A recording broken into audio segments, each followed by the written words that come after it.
ఇప్పుడు అక్కడ ఇజ్రాయెల్ లో ఉంది కదండి, ఆ టెంపుల్ వాళ్ళది కదా, దాన్ని ఏమంటారు అది, ఆ మసీదు లాంటిదే కదా. అక్సా అంటారు, ఆల్ అక్సా. చెప్పండి. 2 యాంగిల్స్ ఉన్నాయండి దాంట్లో. ఆ క్వశ్చన్ ఆన్సర్స్ 2 యాంగిల్స్. ఒక యాంగిల్ ఏమో థియాలజీ యాంగిల్, రెండో యాంగిల్ ఏమో పొలిటికల్ యాంగిల్.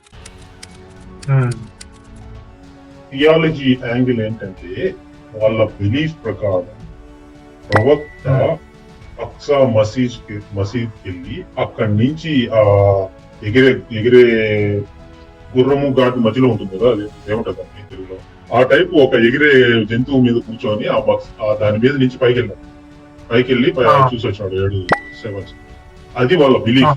సో వాళ్ళకి 3 పవిత్రమైన ప్రదేశము. ఒకటి మక్కాలో ఉన్న కాబా, 2 మదీనాలో ఉన్న మాస్క్, దాన్ని ఏమంటే మస్జిద్ అన్-నబవి. 3వది మస్జిద్ అల్ అక్సా. మక్కా తర్వాత మక్కా అంత పవిత్రం. అది థియాలజీ యాంగిల్. పొలిటికల్ యాంగిల్ చెప్తున్నాను.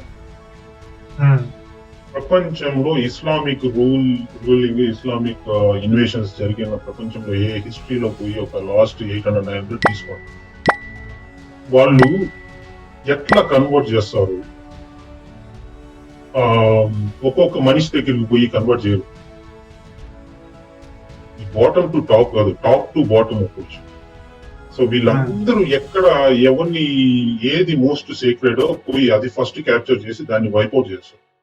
అట్లా చేయడం వల్ల ఏం మిగలదు కదా, ఎక్కడికి పోయి చేస్తారు, మళ్ళీ కట్టుకోలేదు. అసలు అయిపోయింది చెప్పేశారు కదా, పొలిటికల్ రీజన్ అండి, కరెక్ట్గా చెప్పారు ఆయన. ఎక్కడికైనా సరే వెళ్ళి ప్రధానమైన వాటిని కబ్జా చేసి ఇది మాకు సంబంధం ఉంది, మీకు సంబంధం లేదు అని చెప్పుకోవడం కోసం వాళ్ళ ప్లాన్ అది.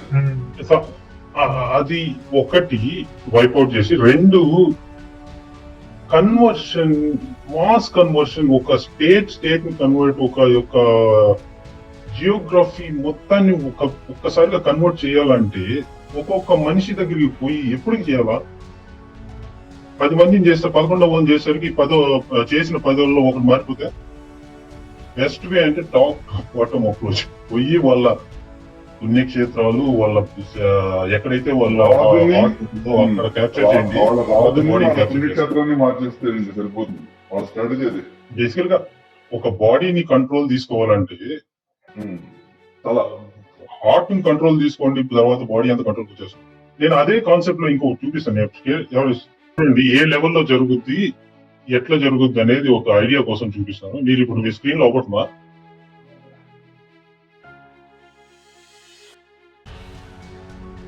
స్క్రీన్ ఒకటినా కనిపిస్తుందండి. ఇదేం తెలుసా, డియర్బోర్న్ హైట్స్ అని యుఎస్ లో ఒక కౌంటీ. ఓకే, యుఎస్ లో ఒక కౌంటీ. ఆ యుఎస్ క్రిస్టియన్ మెజారిటీ కంటే యుఎస్ లో ఒక కౌంటీలో పోలీస్ లోగో ఉంటుంది కదా, ఇప్పుడు పోలీస్ భుజం మీద చెస్ట్ మీద వేసుకుంటారు లోగో. ఇది ఒరిజినల్ లోగో కాదు. ఆ లోగో ఆ కౌంటీకి పోలీస్ చీఫ్ ఒక ముస్లిం అయింది. ఇది నేను ఈ రోజు పెట్టినాను పోస్ట్. ఆ అమ్మాయి పేరు అహ్మద్ హైదర్. పేరు నోట్ చేసుకోండి, అహ్మద్ హైదర్. ఆమె పోలీస్ చీఫ్ అయింది. చీఫ్ అయిన వెంటనే ఆమె ఈ లోగో మార్చడం కోసం ఒక డ్రాఫ్ట్ లోగో ఇచ్చింది వాళ్ళకి. ఇది డ్రాఫ్ట్ లోగో. ఒకటి నా మీకు ఇక్కడ ఏం నోటీస్ చేశారు మీరు? ఏమన్నా నోటీస్ చేస్తారా? అరబిక్ లో రాసింది. ఎగ్జాక్ట్లీ. సో చూసారు అరబిక్, ఈడ అరబిక్, ఈడ అరబిక్. ఒక యుఎస్ లో ఒక కౌంటీలో ఒక క్రిస్టియన్ దేశంలో అరబీ ఏం చేస్తుందా? ఇది ఇంకా ఇది లీగల్ గా డ్రాఫ్ట్. ఇది డ్రాఫ్ట్ ఇచ్చిన వెంటనే బయటకు వచ్చింది. అందరూ స్టార్ట్ చేయడం మొదలుపెట్టిన సోషల్ మీడియాలో. ఇది ఒక this is how, okay statement ఇస్తాను, కరెక్ట్ గా అర్థం చేస్తాను. This is how it starts. What is that ఈ ఆ కన్వర్షన్, ఆ జిహాద్, ఇది ఇప్పుడు ఇది చూపిస్తున్నా కదా మీ ముందు, ఇది part of jihad. Jihad physical గా ఫైట్ చేయాల్సిన అవసరం లేదు. ఇన్ఫర్మేషన్ జిహాద్ కూడా జిహాద్. మైండ్ మార్చడం కూడా జిహాద్. ఊక బ్రెయిన్ వాష్ చేయడం కూడా జిహాద్. సో ఇది డ్రాఫ్ట్. ఒక కౌంటీలో ఆమెకి ఆ కౌంటీ చీఫ్ అయింది. చీఫ్ అయిన వెంటనే ఈ డ్రాఫ్ట్ ఇచ్చింది. ఎందుకు ఇచ్చింది అనుకున్నారు? ఆమె మైండ్ లో 365 days 24/7 ఇదే రన్ అవుతా ఉంటుంది. సో ఫిజికల్ గా చేయగలిగితే ఫిజికల్ గా చేయి, మెంటల్ గా చేయగలిగితే మెంటల్ గా చేయి, సైకలాజికల్ గా చేయగలిగితే సైకలాజికల్ గా చేయి, డబ్బుతో చేయగలిగితే డబ్బుతో చేయి, మంచితో చేయగలిగితే మంచితో చేయి, చెట్టుతో చేయగలిగితే చెట్టుతో చేయి, డిస్గైజ్ మోసం చేసి చేయగలిగితే మోసంతో చేయి. ఏం చేయాలా? ఎండ్ రిజల్ట్ వచ్చి ఇస్లామిక్ స్టేట్. ఇది మీకు ఎందుకు చూపిస్తున్నానంటే ఎవ్రీ యాక్షన్ ఎండ్ గోల్ అదే. అది మీరు హిందువులు అంతా మనం ఎట్లా చేస్తున్నాం, వాళ్ళు అట్లే చేస్తారు అనుకుంటే అంత మూర్ఖత్వం ఇంకోటి లేదు. తెలియనత్వం.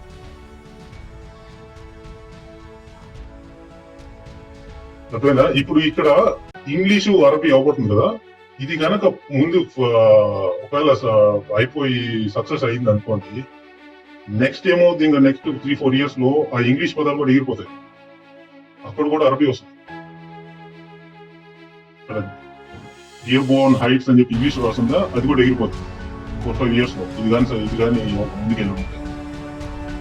సో రెసిస్టెన్స్ చూపకపోతే నువ్వు సబ్మిట్ అయినట్టే, యాక్సెప్టెన్స్.